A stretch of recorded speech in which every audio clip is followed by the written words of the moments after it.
I hate to do this to you, because we've been working together so long, but I'm gonna have to raise up the rates going into 2025 at the current rate that we're at.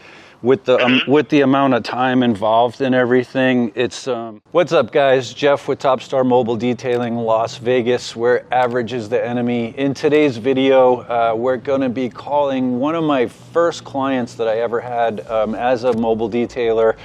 It's somebody that I've been servicing now bi-weekly for about the last 18 months. And early on in my mobile detailing career, I made the mistake of quoting this particular client really low. It was when I was just getting started in the business, and he had 4 really high-end cars that I was excited about doing. You know how when you're a new detailer, he had a Bentley, a G-Wagon, a Porsche, and a Mercedes, and you know, being new as a detailer, you're like, man, I really want those cars for my Instagram, my portfolio, and so you're excited, and you're just happy to have a customer or client that's reaching out to you for this type of bi-weekly service. But what I didn't realize at the time was the quote that I had given him was going to affect me long term as I got busier, right? So I'm doing these 4 cars for him every 2 weeks that go by now, and as a maintenance client, normally on their SUVs, so normally they'd be $240 per vehicle, and then maintenance would be half of that, which would be $120. I'm actually servicing his vehicles at half of that as well. So at $60 a vehicle, I'm down to like a quarter of what my normal price would be on that. And it takes me, you know, approximately 90 minutes per vehicle to maybe 2 hours on one of the vehicles where they have the kids in and stuff, and it's a little bit dirtier. But you know, to do these 4 vehicles, I do them all at one time, but still it takes me probably around 6 to 7 hours to bang out the 4 vehicles. It's almost, you know, over half the day, and when it's all said and done, that's only $240 at the end of the day, which, you know, I'm at a point now where I make that off of 1 vehicle in less than 3 hours. So earlier on when I was really excited about it, now it's kind of the opposite of where, like, when I have to go do that every 2 weeks, I'm actually dreading it, and I'm looking at the opportunity cost of the time that it takes in the missed opportunity that I have of not servicing a couple other vehicles and making 3 times as much for the day. So all that being said, we're gonna call the client, and we're gonna let him know that I'm gonna have to increase the price on him moving forward. I'm gonna give him about a month to digest it. So moving into 2025, right now it's early December when we're making this video, but moving into the new year, I'm going to let them know that I am going to have to raise the prices on them. As much as I hate to do it, it's not feasible for me anymore at this point. So I don't know how it's going to come. I don't know if we're going to get an actual outcome on it today. It might be something that he needs to think about. I don't know. We'll see how it goes. Either way, you know, if he decides, hey, it's I don't want to pay any more money, it'll actually be like a weight off of my shoulders, you know, to let that one go. And if he's okay with the price increase, then that's great too, because I'd love to keep him as a client. You know, we've built a good relationship. It's been 18 months now that I've been working with him, and you know, I have that type of relationship where when I show up, if they're not there, they just remotely open the garage for me. I pull out their cars, you know, I put them back in the garage when I'm done, and you know, it's just we have that trust factor and that relationship. So you know, that might come into play where if I raise the prices and he's looking at that stuff thinking, hey, well, you know, this guy's been really good to me, he's been very trustworthy, and I can count on him to do a good job, the price factor, you know, it might not be that big of a deal. So all right, Jeff, so you did something that a lot of detailers do at the beginning, lowball themselves just to get details, bring in some money early on. Was that a good strategy, or looking back, do you feel you should charge more from the get-go? No, you know, I think early on it was a good strategy, because the very first time that I detailed all 4 of the cars, I did do it at full price. You know, so the very first round was full price. Where I made the mistake was moving into the maintenance program. I greatly underquoted what I should have quoted for maintenance. Being new to it, I didn't really calculate, the proper time and what it would involve to be maintaining those. And the other thing was, it wasn't monthly, it was bi-weekly. So I was like thinking, well, it's guaranteed 4 cars every 2 weeks. And when you're new, when I say he was one of my first customers, I think he was like probably the second or third. He was in those very few first ones that reached out to me. And, so at the time, I just didn't have the experience and the foresight to think a year down the road, how it's gonna play into effect. But I think I did make the right decision at that time. The first round on everything was about $1,000, and then moving forward after that, like I said, it was down to a quarter of that, which at $240 every 2 weeks, figure $480 a month over the course of a year.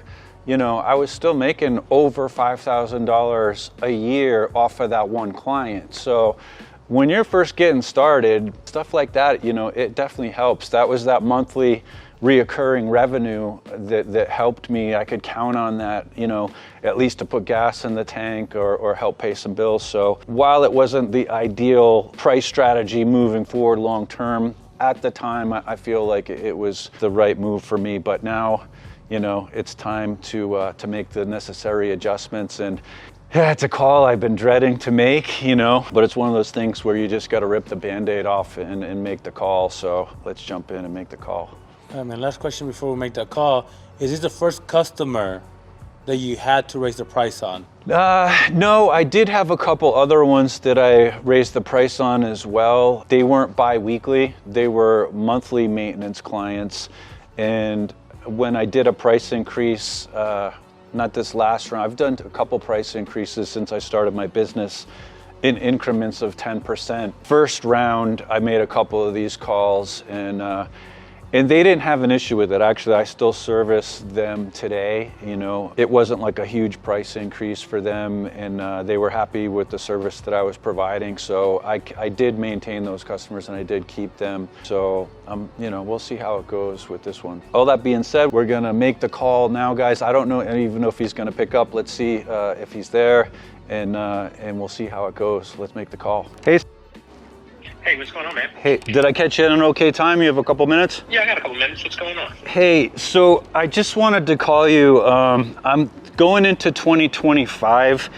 I hate to do this to you because we've been working together so long, but I'm gonna have to raise up the rates going into 2025 at the current rate that we're at, with the amount of time involved and everything. It's just not working for me, because to do all the cars and to be able to do an effective job for you with the amount of time, it's just, we're at a price point where it doesn't make sense for me to keep doing that. I got you. What I would propose, if it's cool with you and you can think it over if you need time, normally for the vehicles, it's $240 for vehicles that size, for the first time, but I offer monthly maintenance where it would be half price on that. Yep. You going bi-weekly, I understand that's we're servicing your vehicles more than once a month. I'd be willing to meet you in the middle on it, where we'd be bumping it up from 60, but we wouldn't be going to what everyone else is paying is 120 per month. Mm-hmm. I could meet you in the middle at 90 and keep doing it bi-weekly for you. And like I said, if it works for you, I'd love to keep you on as a client, man. We've got a good relationship, and I really like working with you. And if not, I will understand too. So I won't feel bad if you. That makes complete sense. Yeah. So how do you feel about that? Are you okay with the adjusted rate on it, or? Let me talk to Kara, because financially we're literally in the middle of buying a house and everything. Gotcha. We're trying to do our best with not adding anything else. Yeah. Even though for me it's just a few dollars, it doesn't really really change my life. But let me just make sure I have the conversation with her. Absolutely. Yeah, I could completely understand that.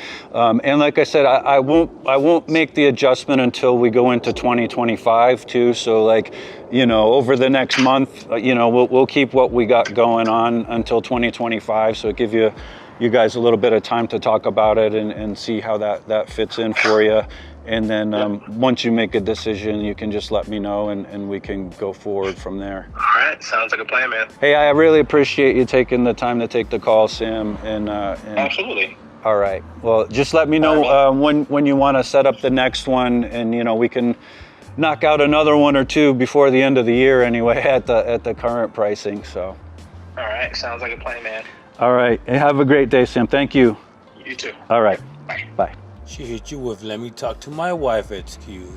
Now, what do you think? What do you think? No, I think that's actually a valid excuse. Couples like to talk about financial decisions together, and I completely respect that. And overall, in the grand scheme of things, it's not a ton of money to make the adjustment. I did make the decision to kind of meet them halfway on it because it is bi-weekly, and that's the main thing. If it were to just be once a month, then I would have to go with what everyone else is paying on that. But since it's bi-weekly, I feel that's a fair compromise on that. It is a 50% increase from what I'm already charging, and I think that's a little bit easier for a customer to digest than just going to 100% price increase, where it's like, hey, it's this, but now it's double. I feel like this is a good compromise. I'm giving a little, he's giving a little, and hopefully we establish a price point that we're both comfortable with, and we can continue the relationship and move forward from there. But he's going to let me know. He'll talk it over with his wife. Probably not going to get an answer on it today, but we'll see how that goes. Like I said, either way, at this point, if he decides, hey, it's not a good fit for me, it's not going to impact me that much. It'll kind of be at the previous pricing. It'll be a weight lifted off my shoulders because I don't want to continue to provide that service at that price point. I can do, one car in the fraction of the time that it takes me to do all those cars and still make the same amount of money. I'm not worried about replacing that income, at the stage in my business where I'm at now. But I would like it if he says, hey, I'm comfortable with that. I'd like to continue our relationship and keep working together because he has been a great client to me, and I do have a good relationship with him, and I would like to continue us working together. So we'll see how it goes. Let me know, guys, what would you do in this position? Do you have any clients like that maybe you took earlier on in your detailing career at a lower price point than you should have, and it's been someone that you've maybe been stuck with for a while, you've been considering raising the price, and you're going back and forth? Curious to see if any of you guys have run into the same thing. What you did you raise the prices, or you just kind of keep going at the old rate? And another thing I've been thinking of too is going into 2025. I've been looking at my processing fees for my credit cards and stuff. I'm considering going into the new year with my prices the way they are now, as setting those as my cash only prices, or I would accept Zelle because there's no processing fees. But if they're going to pay with credit cards, I feel like it's 3% processing fees on my credit cards, which it doesn't seem like much per transaction, but as I'm adding this stuff up, going into the end of the year, I'm realizing that it's thousands of dollars in processing fees that I'm paying. So one of the changes I'm considering making going into the new year would be to start charging that 3% processing fee for credit card transactions. Let me know what you guys do on that. Are you charging your customers that processing fee?